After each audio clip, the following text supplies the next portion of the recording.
two, 1 2, 1 2, 1 2.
Boom.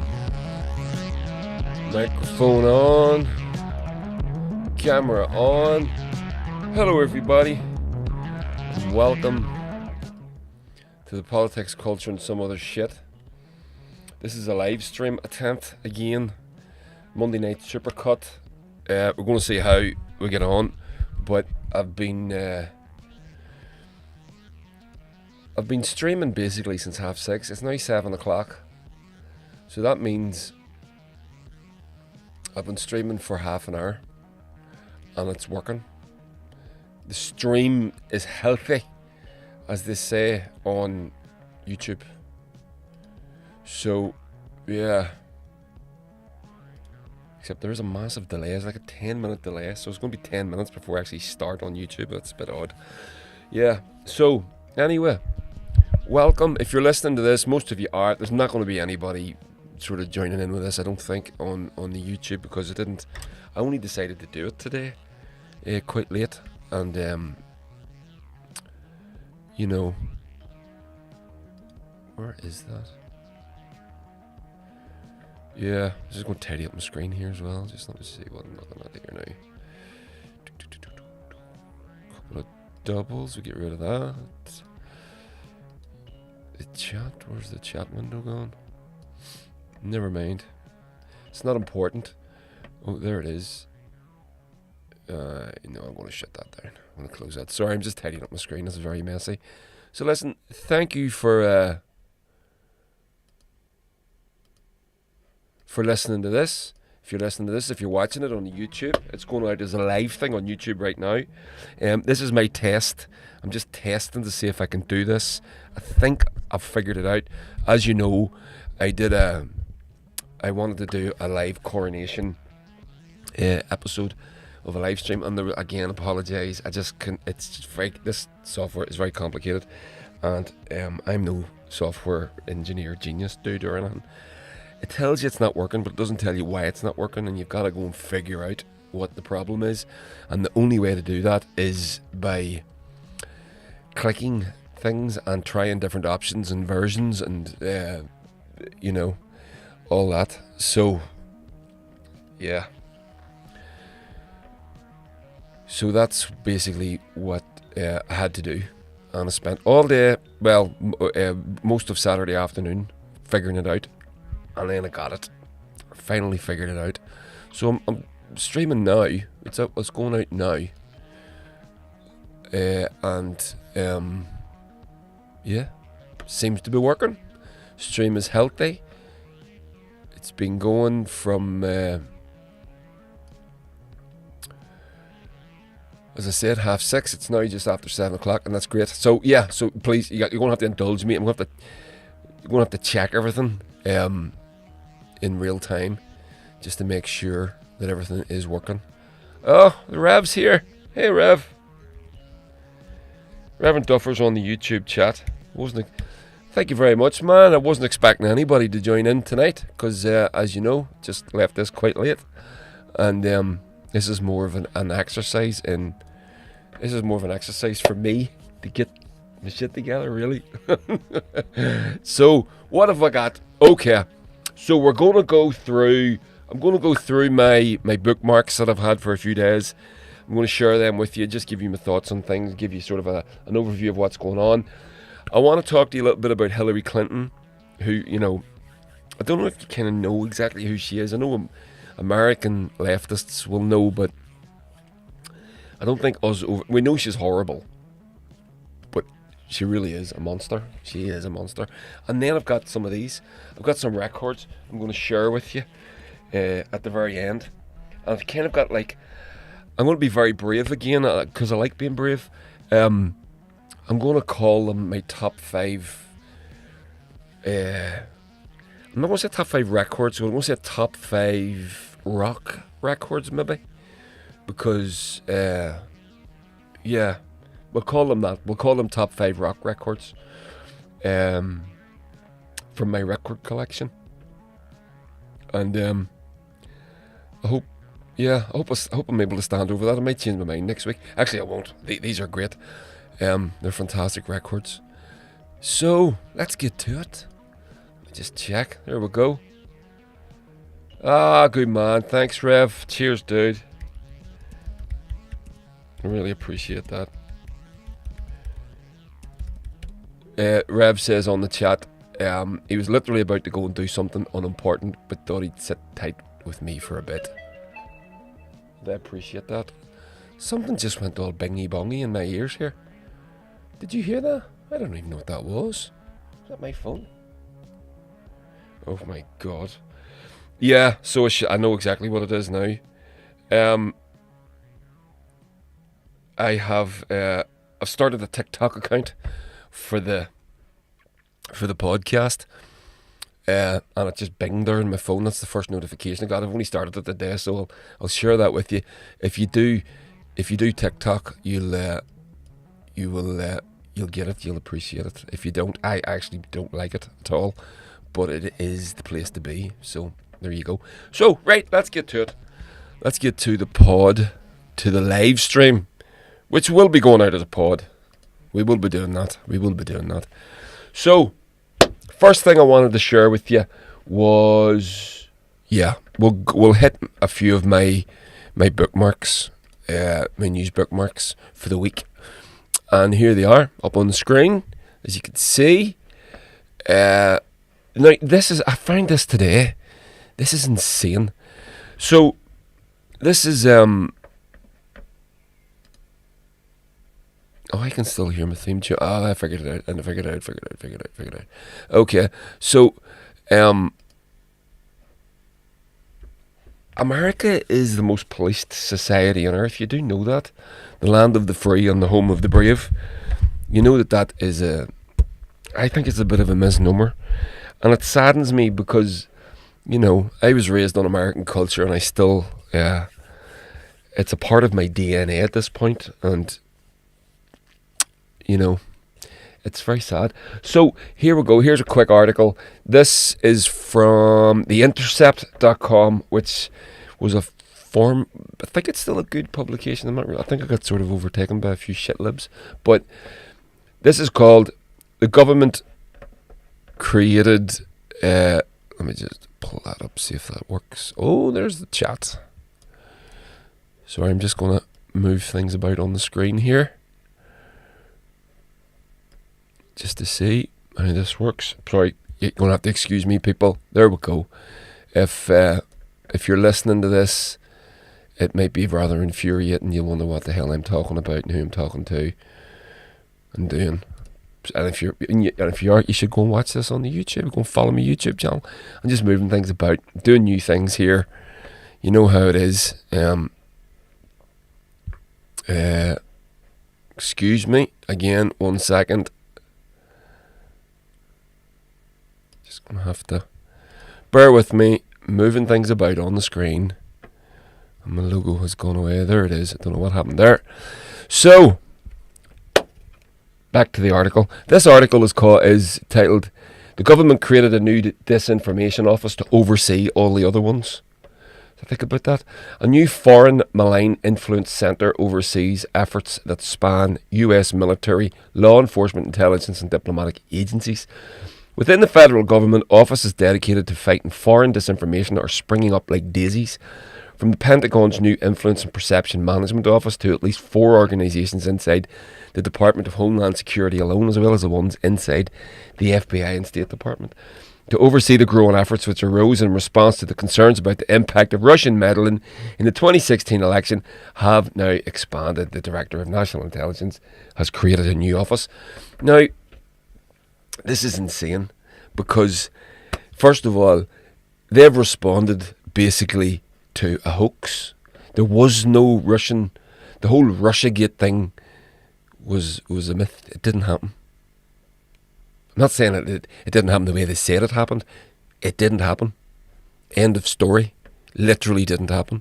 So we know that the Russiagate thing, the Russia thing, was concocted in order to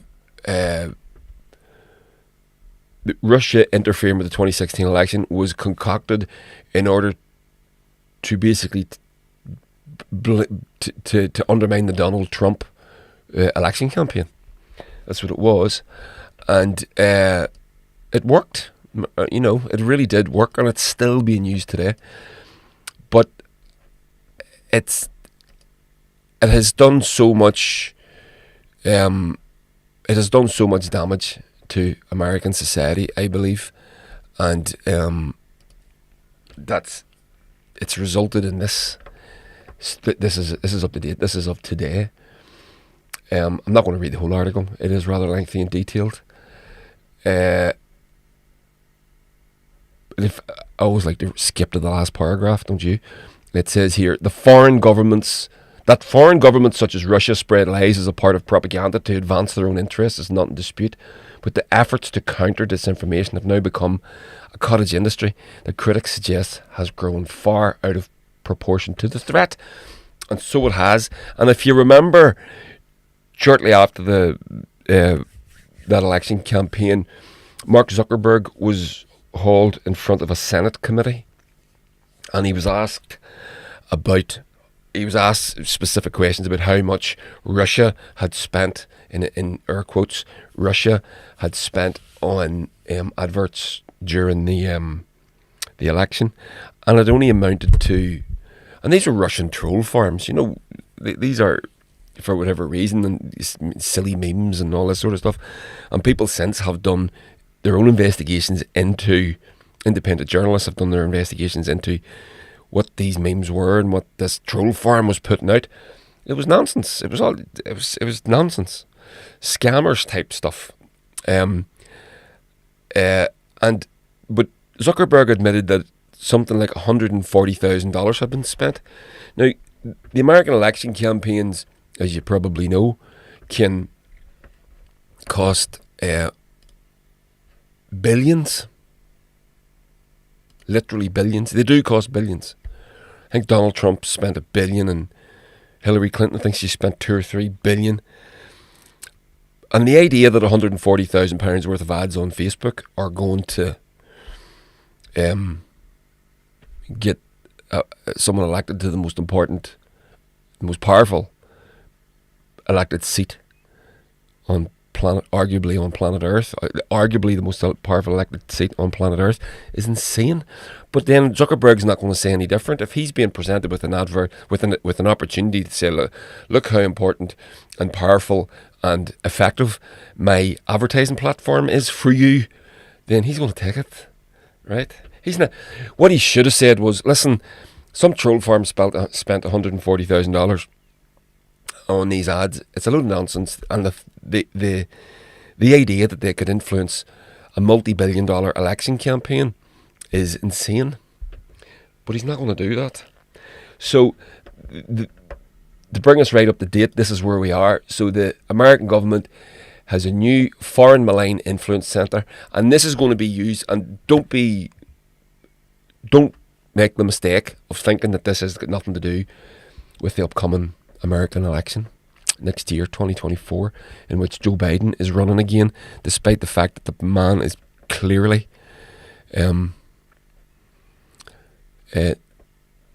suffering from some sort of dementia, I would suggest. Not that I'm an expert in such things, but he's elderly, he's doddery, he's a doddery old guy. At the very best, you can say that. That's the very best thing you could say. So these things are connected. This new foreign malign influence. So this gets presented. This is going to get funded. This is another tranche of funding that's going to have to be found from the American taxpayer. So these new organisations under the one umbrella are now going to start finding, because Donald Trump is running as well, they're going to start finding various controversies within the Donald Trump campaign, within Donald Trump's life, and others, anyone else who runs against the Democrat, Joe Biden. And they're going to find these things. And it's going to come from this source, you see. This is the way it works. This is what it's for. And when you start to see more and more in investigative journalist pieces, they finish, instead of giving you the evidence of what they're surmising, what they're presenting, they say, a source said. But that's okay. Sometimes, if you're, Seymour Hersh, that's what he does. But Seymour Hersh's bona fides are beyond... You can't question them. So he can get away with that. If you're saying Donald Trump is a Russian spy, well, you need to present, or a Russian asset, you need to present more evidence than a source said. So, there we go. So here's one. Moving on. Here's one. Harry, Meghan, and Marx. Now this is from, I don't know what this publication is. Harry, Meghan and Marx. It's titled, Brand Sussex represents the biggest threat to the monarchy so far. Marx predicted that capitalism would destroy every remnant of feudalism. It would tear asunder the motley feudal ties that bound man to his natural superiors. In the words of the Communist Manifesto, it would drown ecstasies of religious fervour and chivalric enthusiasm in the icy water of egotistical calculation, and it would subject every national institution to the revolutionary logic of the global market. So do you hear what the boss man is saying there? He's saying capitalism would drown ecstasies of religious fervour and chivalric enthusiasm in the icy water of egotistical calculation, and it would subject every national institution to the revolutionary logic of the global market. It's very difficult to dispute a single word of that.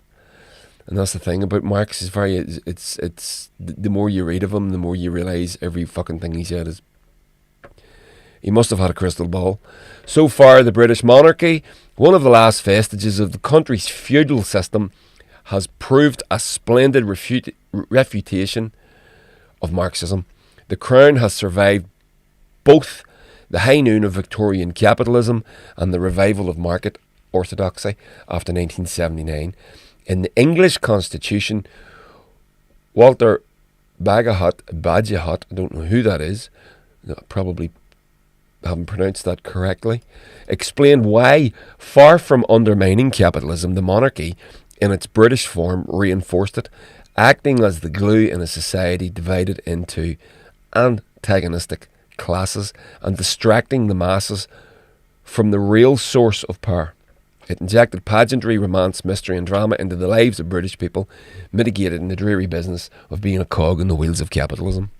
But the Duke and Duchess of Sussex might be about to prove Marx right. They represent the most profound danger to the monarchy's settlement with modernity, since Bagehot, I don't know how to pronounce that name, I've never seen that word in my life, wielded his pen.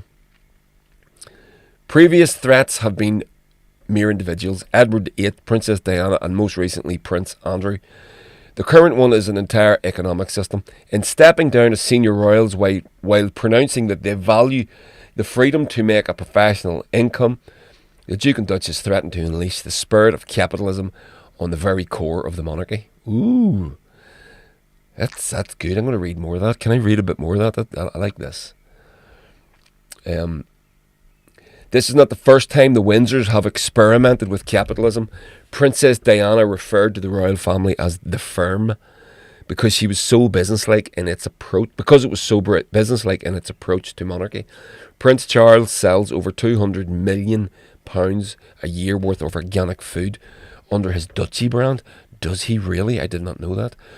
But until now, the firm has treated capitalism as a servant of feudalism. Prince Charles gives the profits from his Duchy brand to charity and misses no opportunity to preach the superior values of the old world to this venal age, denouncing intensive farming methods and modern architecture while telling off business people for putting profit before principle. So you understand the lineage here, right? So we had this previous economic systems. First was slavery, then you had feudalism, then you had capitalism, and then, which means what? What have each of these systems got in common? They died and went away. So capitalism is going to die and go away. Eventually, it's going to be replaced. What we have to try and do as socialists is to try and make sure that it gets replaced with socialism. That's it. That's the way it works. So, back to the article. There's not too much more of this. I'll just finish this article because it's quite interesting, I think. The Sussexes are doing something new. They are embracing capitalism in its rawest, most modest form. Global rather than national. Virtual rather than solid. And driven by its ineluctable logic constantly to produce new fads and fashions. This type of capitalism is the inverse of feudalism. In a feudal society, you are bound to your followers by mutual bonds of obligation. In 21st century capitalism, you accumulate followers in order to monetize them. Very true. Speaking of which, I have a Patreon, which you can support me over there for £1 a month. That's it. One tier, and I appreciate it very much. Back to the article. This advert was brought to you by capitalism. In a feudal society, you are bound to plots of land. Harry is the Duke of Sussex, while his elder brother is the Duke of Cambridge. In a 21st century capitalist society, you are propelled around the world in pursuit of the latest marketing opportunity. It is only fitting that the principal agent of the current debacle, Meghan Markle, that girl gets blamed for so much, is the product of an entertainment business that has done more than any other industry to fulfill Marx's prediction. All that is sacred would be profaned, and all that is solid would melt into air. Wow. The Sussexes are determined to turn themselves into a global brand. Their first move after they announced that they were stepping down from many of their royal duties was to unveil the name of their brand, Sussex Royal, which sounds a bit like a potato, but will soon start to glitter with Hollywood stardust. They started working on their new website in September, and according to coding logs, and trademarked the Sussex Royal logo for use on hundreds of items ranging from socks to counselling services. In December, they have hired a branding agency called Article, whose clients include the children's channel Nickelodeon, the fashion house Diane von Furstenberg, and the Toronto Maple Leafs ice hockey team. They are exploring the possibilities of forging a relationship with Disney, an entertainment company that knows a thing or two about monetizing princes and princesses. Wow, very interesting, isn't it? Already, Harry and Meghan are rewriting the rules of royalty so that they can behave as celebrities rather than as public servants. They are planning to abandon the system of royal reporting, whereby royals put up with the journalists chosen by the papers, who share their material with the rest of the press. Harry and Meghan intend to back out of that in favour of choosing their preferred media toadies. Though since it appears that they want to continue to receive money from Prince Charles, the older generation has a certain amount of leverage. Negotiations are underway. The palace held a crisis summit on the 13th of January to try and work a peace treaty between the Crown and the Sussexes. Ms. Markle, who is in Canada, did not attend, leaving Harry to defend the Sussexes' corner against his grandmother, father and brother. Branding experts purr that Harry and Meghan have an interest in preserving the integrity of their brand, but the logic of 21st century capitalism is against a peaceful settlement. They will need more than Prince Harry's inheritance, which is estimated at £20 to £30 million, to keep up with the global super rich. Ensuring that their brand remains hot and providing their distribution channels with content will require them to extract more and more value from the monarchy, perhaps including revelations about racism and sexism at the heart of the royal family. That's happening. The daylight that Walter Bagenhot, again, never seen that name in my piff, should not be left in upon the magic of monarchy, as nothing to the glare of 21st century capitalism. I'm going to read that last sentence again. The daylight that Walter said should not be let in upon the magic of monarchy is as nothing to the glare of 21st century capitalism. Interesting. That's a great article, isn't it? I thought that was fascinating. Yeah, I dug that. Tony G. Tony G on the chat has typed into the chat the dude's name, Bagahot, Bagehot, and he said it's pronounced, and he's typed the name. Very funny. That's good. And he also says, who overlooks the US malign information overseas? Absolutely, brother. That's the fucking problem, is it not? Who overlooks, and who's the qui bono, who benefits. So onwards. So, and then, well, we may as well do this, saying this is a socialist propaganda channel. So the Marxist view of monarchy. This is continuing with my bookmarks. This is from a wee while ago. What is the Marx? It's the Marxist view of the monarchy from the Marxist Student Federation. Now, I bookmarked this to read at the coronation. This is one of my bookmarks from the coronation on Saturday, but I obviously didn't get to that. The monarchy is a feudal hangover and the secret anti-democratic and authoritarian weapon of capitalism. Right? This sounds like a lot like who?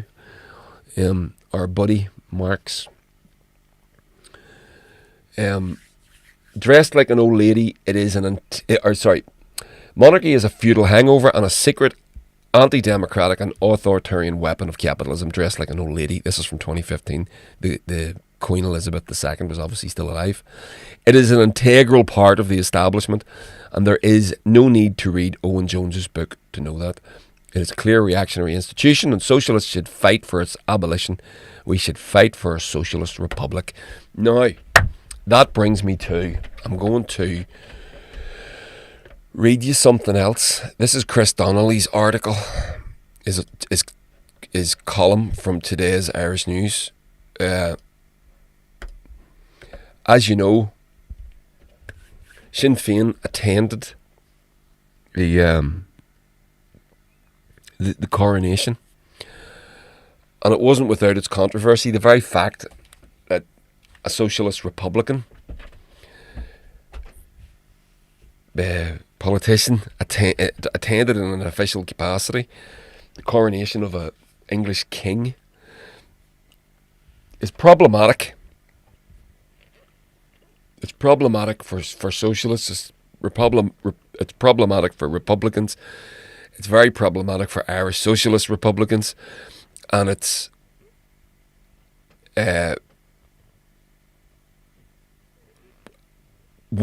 divisive, and it's not divisive to who you might think. It's divisive to your own too. So Sinn Féin might have scored an own goal with this. Now, I understand, and this is the two arguments, and I understand both of them. I do understand both of them.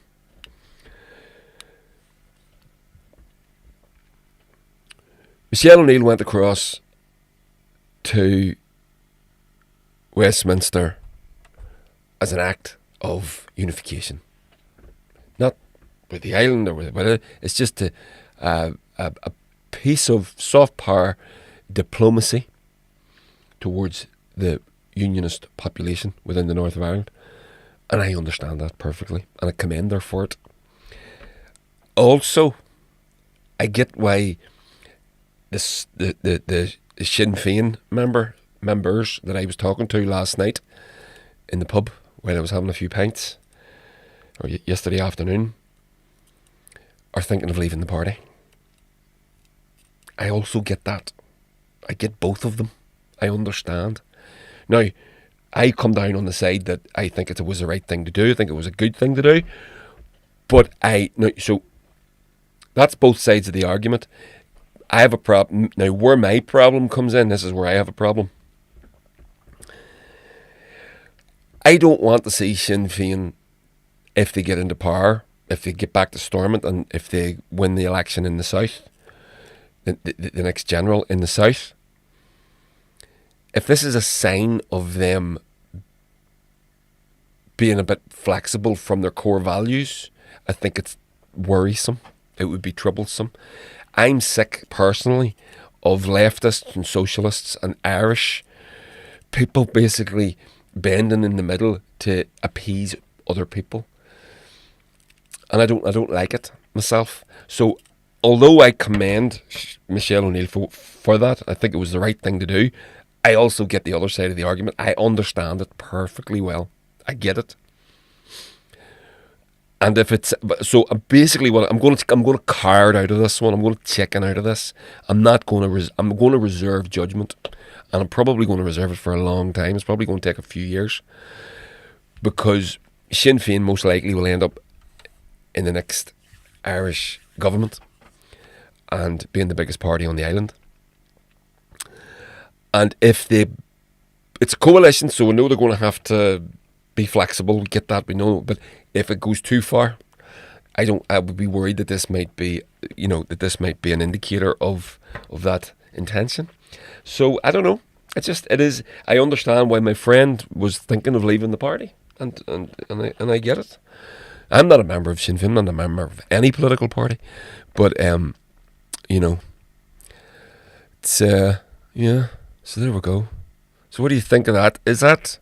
I am being a card. There, aren't I? I'm being cardly. So let me pull this article up here. Where is it? Oh. Yeah, there it is. So this is an article from... This is... Where the hell is it? On the thing? What balls? I've deleted it. Nope. It's on my screen, but I can't read it off my screen. So I'll just pull it up here. Give me a sec. There it is. Monday night. Chris Donnelly column. There we go. Ooh, very big. Too big. Right. So there we go. Expect contrasting fortunes for Sinn Féin and the DUP at the polls. We have an election coming up. in the next few weeks. So, yeah. So Chris Donnelly, he says, we go to the polls again in the next few weeks, but it is possible to confidently predict.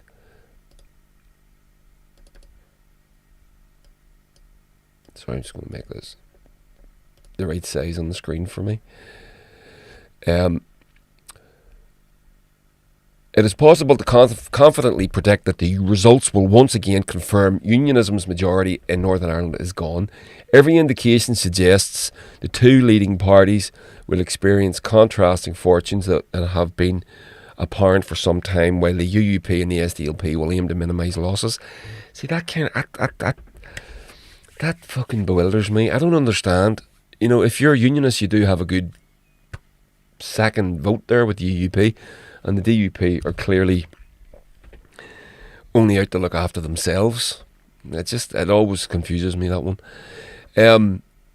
Sinn Féin has for long been unrivalled in its ability to return multiple councillors within single constituencies. No other party can boast anything remotely close to the party's achievement in 2019 of returning 6 of the 7 councillors in the Black Mountain District electoral area of West Belfast, whilst it also returned 5 of the 7 in South Armagh DEA of Slieve Gullion and 4 of the 6 in the Cullen DEA in West Belfast and the Mid Tyrone DEA, etc., etc. Securing multiple representation within a single electoral area requires a concentration of electoral support far from typical today, a testament to Sinn Féin's success in both keeping the faith with its base whilst conditioning and educating their most faithful supporters to minimise disillusionment resulting from compromise and potentially unpopular decisions it has had to take in order to broaden its appeal and win support from new quarters. And there we go. Is that going to be a problem? Is going to a royal coronation a step too far for the base? I do wonder. I really do wonder. I'm not sure at all. The failure of the DUP and UUP to do likewise is evident in the continuing success of Jim Allister in winning votes, if not seats, and in the gradual and seemingly permanent drift away from unionism of many towards alliance and the Green Party. The DUP has tactically reduced the total number of its candidates it's running to minimise anticipated losses. Jeffrey Donaldson knows his party got off lightly in last year's Assembly election when the TUV claimed 7% of the vote but no extra seats. It's a tough one, that, isn't it? Given the much smaller, for him, not for the rest of us, I'm fucking delighted. Given the much smaller quotas involved in local government elections, there is an expectation that some additional TUV candidates are likely to get across the line this time. Look out for whether or not Aon can make a breakthrough with Liam McElhenney, seeming to be one of the better placed and prominent candidates in Benbrada. I don't know what that is, sounds a bit Derry-ish, doesn't it? Whilst People Before Profit will hope to increase representation in Derry and hold the Old Park seat, Fiona Ferguson surprisingly took on first preference vote share. So, yeah, interesting. Let's go to the chat here.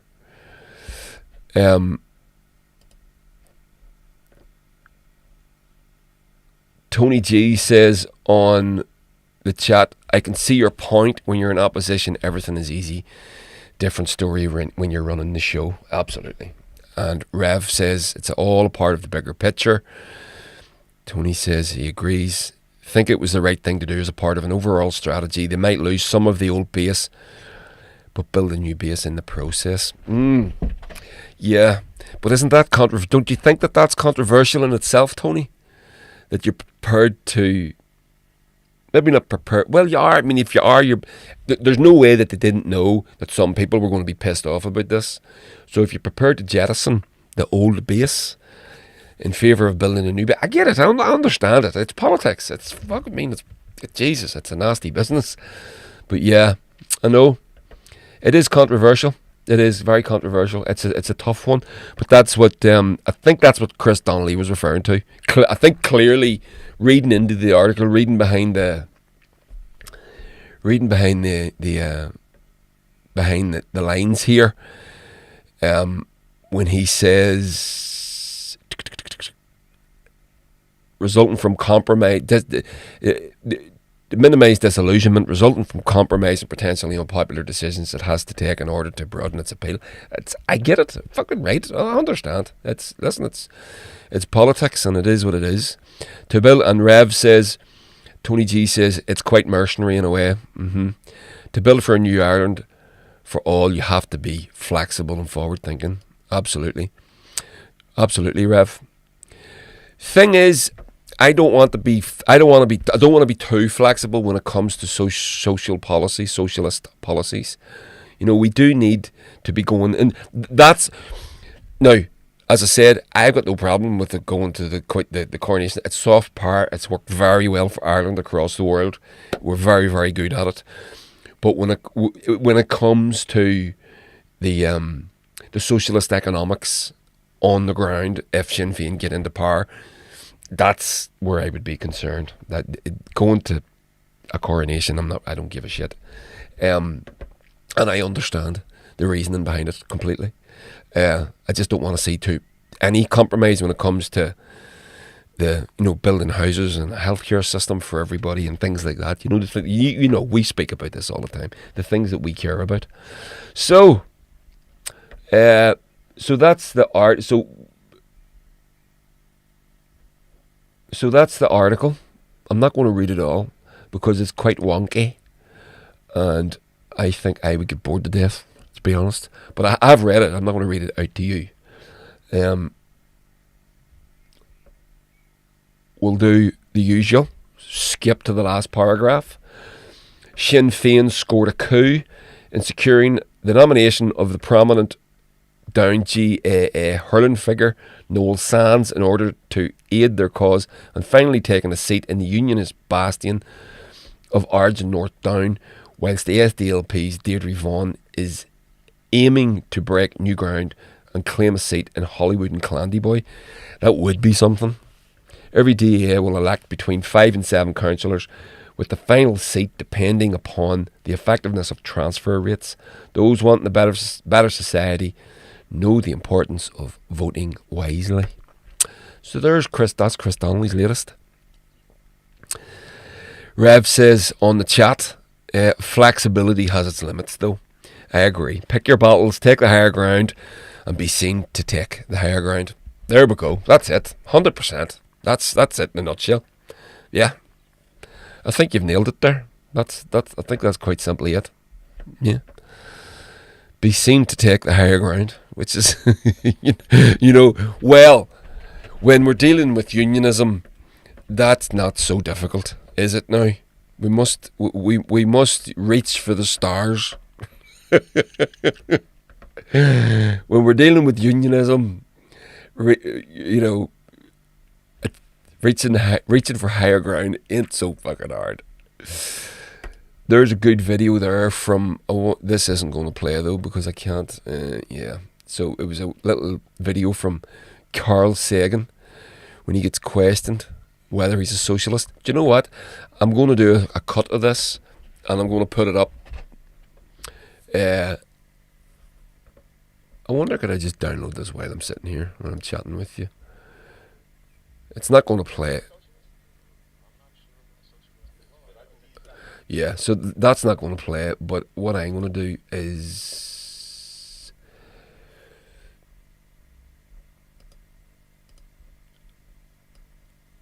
I'm going to download it and I'm going to play it and I am going to put it on TikTok. Oh yes, I'm going to put it on TikTok. What do you think of that? There it is. There's the very one there. So I'm going to download that right now, and I'm going to put it up as part of my little, because that's all this is. This is just socialist propaganda. I have no problem admitting it. I remember when my kids were the fucking post has been removed by the monitors of public freakout. Oh.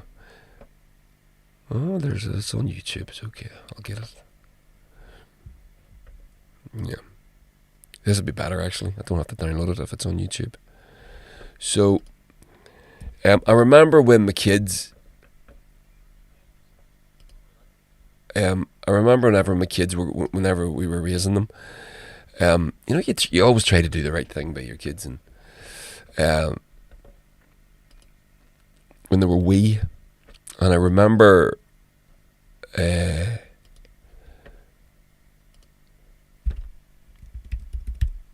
we wouldn't let the kids go to McDonald's, and we had basically brainwashed, if you like, for want of a better word. I would say educated, but others would say brainwashed. We brainwashed our kids into hating McDonald's.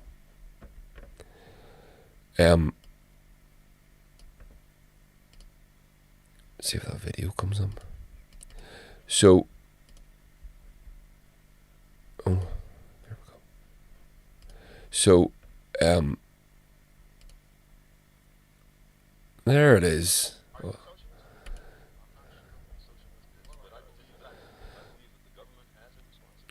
Right. I'm going to put that up. But the point is... Sorry, my shit's being really slow tonight. I'm really cunty as well.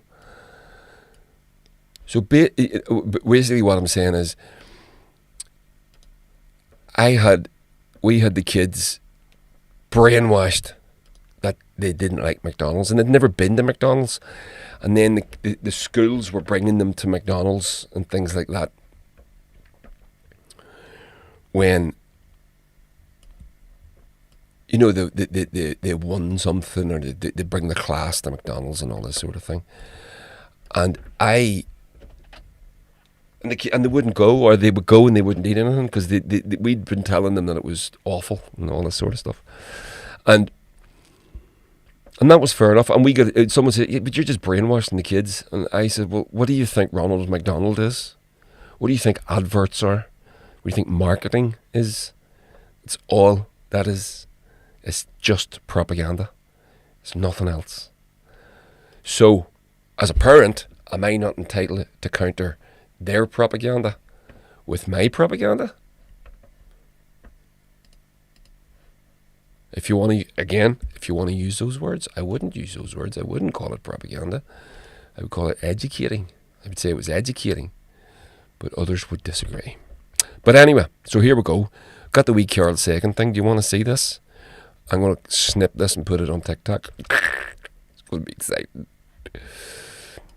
The thing about TikTok is it needs to be about fucking 3.5 seconds long, bright and loud. Here's Carl Sagan, famous American astronomer and very famous dude, TV personality, etc., being asked in, looks like the 80s, whether he's a socialist. And he gives a very good answer. Bearing in mind it's coming it's in America at the time where socialism was basically a bad word. So check it out.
What about that then? That's a good answer, isn't it? Bear in mind, so that video was from 1989. you gotta keep it in context of, you know, the place and the time, etc., and the answer that he give, and he knows that he can't say yes. It's not that he can't. He's not going to win any hearts and minds if he does. So that's a good answer. I like that. So, yeah. So finish the chat. Rev says Sinn Féin are playing a global stage, not just a provincial stage. 100%. Yeah, enjoyed that one. Enjoyed that chat, boys. That's good. So, there we go. We'll move on. Now, I want to hit you this quick one. I have a couple of videos for you here. Do you know that Hillary Clinton is teaching a course at Columbia University? Right? So, I'm going to play you the video. I'm going to play you the video of the ad that was this ad was used to, well, advertise the fact that Hillary Clinton is coming to Columbia University to teach a course. Let's watch the ad. Do you see? Those of you listening to this, it's fine. You'll hear it. You'll hear the ridiculousness of the whole thing. Check it out. Oh my God. What is it? It's Hillary Clinton. She's running. What? What? She's running again? I know. I heard that's so crazy. This is wild. She's running again. Here I am. Hillary, you're running again. Well, I sure am, Karen. I just got here early for the new class we're teaching together on foreign policy decision making. Classes don't start until September. This is cringe as I wanted to be fuck. prepared, Karen. You know, when it comes to crisis situations, you've always got to be prepared. Prepared? I think you're more prepared than anyone to teach this course. Now, what are we going to call it? Inside the Situation Room. Yes. And I'll cover the theory of political decision making and strategy. And I'll cover what it was actually like in the room during the bin Laden raid, the Iran sanctions, the Gaza ceasefire, you name it. Okay, but are you ready for whatever questions the students throw The at time you? that Bring it on. Gaddafi got a Now, if knife you'll stuck up excuse his me, ass. Karen, I've got to run. You heard the secretary. If you get inside the Situation Room, come prepared. Jesus Christ. Fuck me, that's bad. That's pure. That is pure.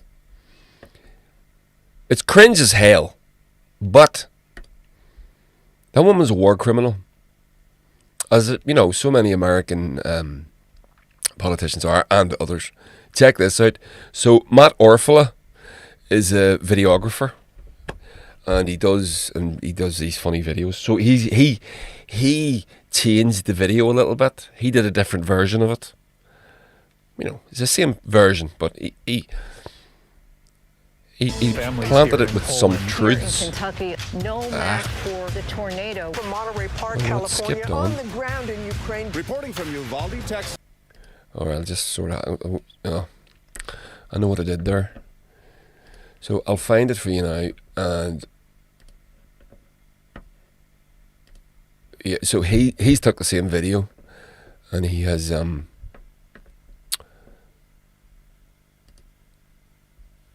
yeah. This is what I have to do now. Oh God, I have to go through the history. I have to go to my history. I have to find the bloody thing. There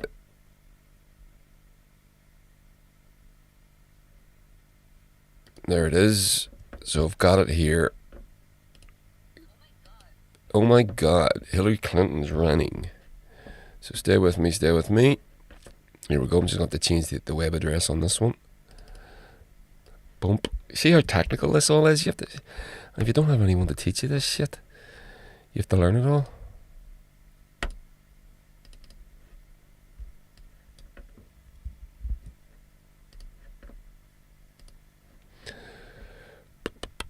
Where are we? There it is. Nearly there, nearly there, nearly there. Do that. The reason other people you don't get to see other people doing this is because they have people doing it for them, and I don't, obviously. So. Oh my God. What is it? The first woman to blow up Iraq, Syria, and Libya, where there's now a modern slave trade. It's Hillary Clinton. The Hillary Clinton Show. Here I am. She's such a fucking monster. She really is. I just got here there we go. early for the new Bump. class we're teaching together on foreign policy decision making. Oh my God. So, okay, sorry about that there, people, but you know, this is the way it is. So check it out. This is Matt Orfala's version of this horror show. What is it? The first woman to blow up Iraq, Syria, and Libya, where there's now a modern slave trade. It's Hillary Clinton. The Hillary Clinton Show. Here I am. I just got here early for the new class we're teaching together on foreign policy decision making. Classes don't start until September. Yeah, but I wanted to be prepared, Karen. You know, when it comes to crisis situations, you've always got to be prepared.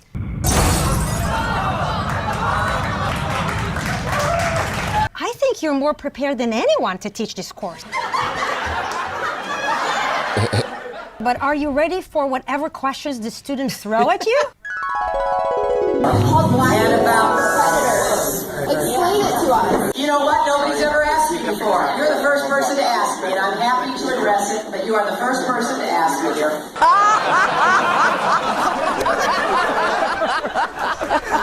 Now, if you'll excuse me, Karen, I've got to run. Bring it on. Jesus. She's a monster. She really is a monster. She's a bad one. So, in keeping with that,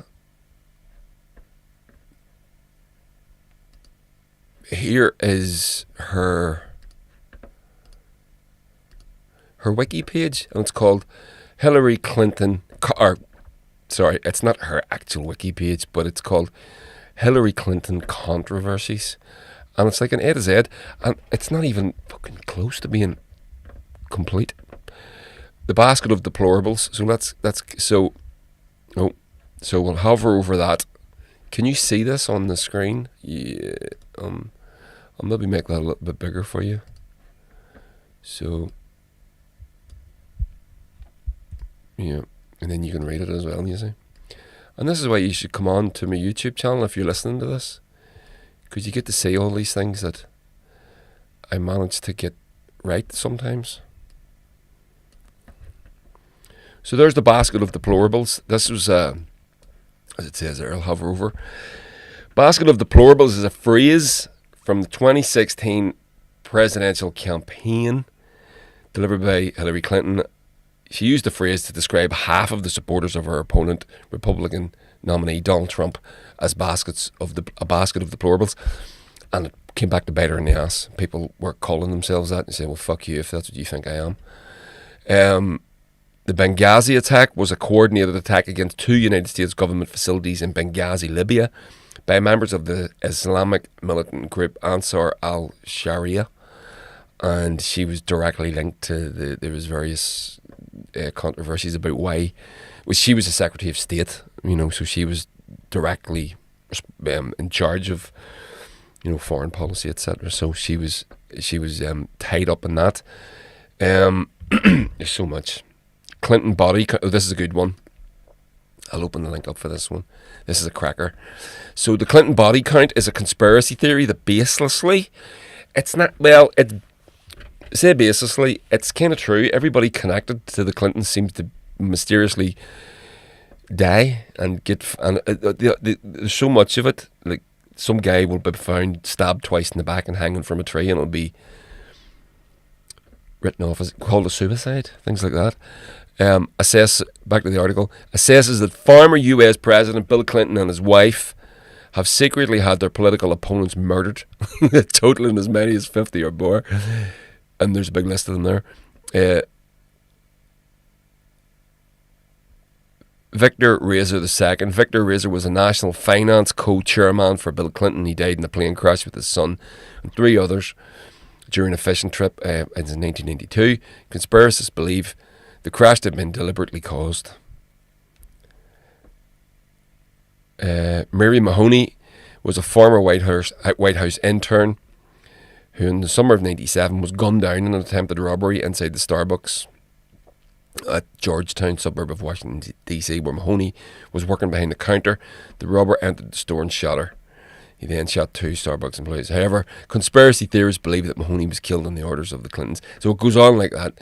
But, you know, it's probably nonsense, but it's interesting. Clinton Cash. The untold story of how and why foreign governments and businesses helped make Bill and Hillary Clinton rich. I would say that places them in good company with pretty much most other politicians at this point. And we'll finish with this one. The Uranium One controversy involves the various theories promoted by conservative media politicians and commentators that characterize the sale of a uranium mining company, Uranium One, to the Russian state-owned corporation Rosatom as a $145 million bribery scandal. But that bit is true. Russia actually mines uranium in the US. A Russian company mines for uranium in the US, and that was passed by Hillary Clinton. So, yeah, that bit is true. So, there we go. I'm going to call it. I'm going to show you these records now. We're going to finish. This is going to be the culture section.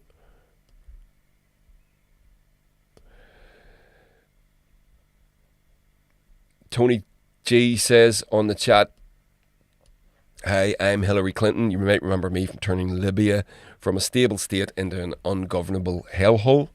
100%. And famously, they were warned by Gaddafi not to do it, because he understood the makeup of his own country and what would happen if there wasn't someone like him in charge. And Libya went from being the country in Africa with the highest standard of living to one of the worst in the world because of that fucking monster. And she is a monster. She's a ghoul. She's an absolute fucking ghoul.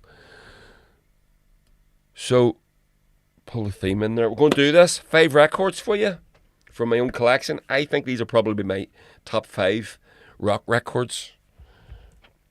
You know, and the reality is, you know, I do like rock and blues mostly, so it's probably, if I had a top 10, there's no doubt these would probably fill the top 5 slots. If I had a top 10 of all genres, these would probably do it. Now, some of these won't come as a surprise to you if you know me. One or two of them might. So, why is that on the screen? Logo. There's an extra wee.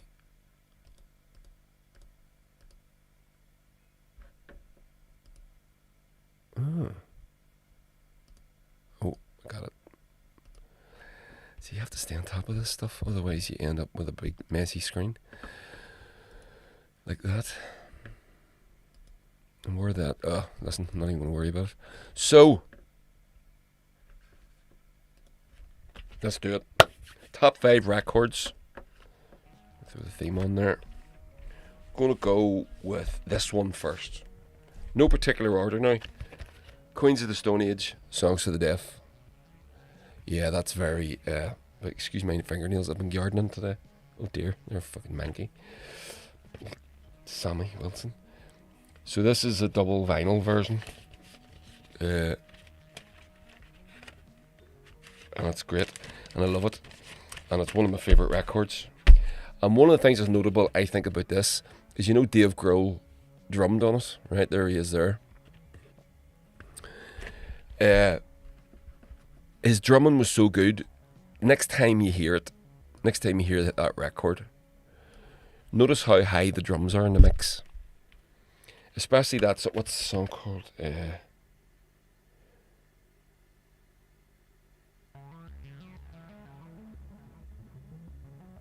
can't remember which song it is, but it's the one where he starts with the drum break. Listen to that song and notice how high the drums are in the mix. They're really fucking high. It's because his drumming is so good. So that's one me and Chris listen to a lot in the van because you know, why not? And second one is one of my favourite records of all time. End of. This is I would say, you know how you could go, that record was a game changer for me, or this was a game changer. This was it. Soundgarden, Super Unknown. When I first heard this record, it changed my life. This was the one. And the reason is this.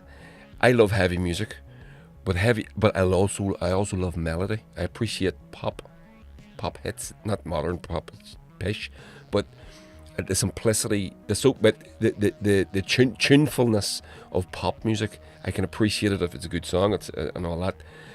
And I love heavy music, but heavy music at the time was hair metal, and then it was heavy metal, and heavy metal isn't melodic enough for me. There's not enough tunes, it's not tuneful enough for me. This bridged the gap. This was heavy-ish, well, quite heavy, and it's a heavy rock record, and it's tuneful. It's got proper songs with proper melodies. That was the thing that blew me away, changed my life. Now, this is another one that you may not know, or this is one that you may not know. Brian Jonestown Massacre. It's called Revelation. There's it there. Can you see that on the screen? There you go. This is another double vinyl. Two nice slabs there. I love this record. I think it's one of his best. I have a few of his. And he produced it himself, and I wonder, is that the difference? But this is, if you don't like Brian Jonestown, try this one. If you're not into him, try this. If you are into him, you probably know this. If you haven't heard this, go and try it anyway. I love it. It's one of my favourites. I picked that up on tour in England a few years ago. We were playing a gig in Halifax in England, and the sound engineer had a song on, and I shazammed it. I said, what is that? Like Brian Jonestown. I said, oh, sounds a bit different. So I went and got it. But we got down to the south coast of England a few days later, went wandering around in Southend, it was, in England, and picked that up in a record shop. Now, everybody knows this is probably my number one record of all time. R.L. Burnside, A Ass Pocket of Whiskey. But that's a blues record, Andy. Nah, is it though? Not according to R.L. Burnside. R.L. Burnside himself was asked, what is it? Is that blues? And he says, I don't know what it is, but it ain't blues. So if R.L. says it's not blues, it's good enough for me. I think, obviously, it's a bluesy record, very bluesy. More blues than anything. So that's why I put it in there. A wee bit controversial, is it? Now here's one. I'm convinced that you don't know this. You've never seen this one. And this is, again, one of my favourite records of all time. And with the Soundgarden one, this was the game changer. This was one of the records that changed my life. The R.L. Burnside one, A Ass Pocket of Whiskey. You need to go and check it out, because I was convinced blues was dead. I just wasn't hearing anything that wasn't shite at the time, and I heard that, and that, as I said, that was a game changer. This was another one. This was another game changer. Both the R.L. and this record I'm about to show you are instrumental in the Bonneville's formation, and this is it. The Von Bondies, Lack of Communication. This came out of the Jim Diamond studio in Detroit. Jim Diamond's recording studio called Detroit Recorders. Jim Diamond was actually going to produce one of a Bonneville's record at one point. We weren't able to make it work. So this was it. Jim Diamond produced everything at the time. He was the White Stripes' first albums and things like that. So this was the Von Bondys, who were the other darlings of the Detroit music scene, along with the Detroit Cobras, the Sights, the Dirt Bombs, bands like that, who were all very formative to me personally, and the Detroit garage rock scene was important for me. It blew me away, and I would say that it as a whole was instrumental in the formation of the Bonneville's. So there you go. There's 5 records for you. The Von Bondys, Lack of Communication, it's called. Their second album is pish. They went so bad. The first album was it was genius, beautiful, raw genius. Second album was a fucking disaster, and it ended them. Ass Pocket of Whiskey, R.L. Burnside, Soundgarden and Super Unknown, Queens of the Stone Age, Songs for the Deaf, and Brian Jonestown Massacre, Revelations. It's pretty good, isn't it? It's a nice wee selection of records. Do you know what I'm going to go and do now? I'm going to go and fucking listen to some of them. Tony G says in the chat, wasn't there something about him looking to create an all-African monetary system? That's absolutely correct, Tony. And probably the main reason as to why Libya's in the state that it's in today and why he's dead. And Tony finishes off. We're going to check out some of those. Always good to hear new stuff. Good. I hope you enjoy them. Listen, I'm going to end this. There's only a couple of guys in the chat tonight, and Tony and the Rev, and I really fucking appreciate it. Thank you so much. Hopefully we'll keep this going. Now I've got my streaming woes sorted out. Got all the way through this, and there's an hour and a half, including a half-hour run-in of a live stream there, which has thrilled me no end. So that's me. I'm done. I'm going to call it. And you guys will be getting this as a podcast tomorrow or the day after, depending on when I can be arsed to put it up. Alright, thanks a million. Tony, Rev, thank you, appreciate it, and talk to you again.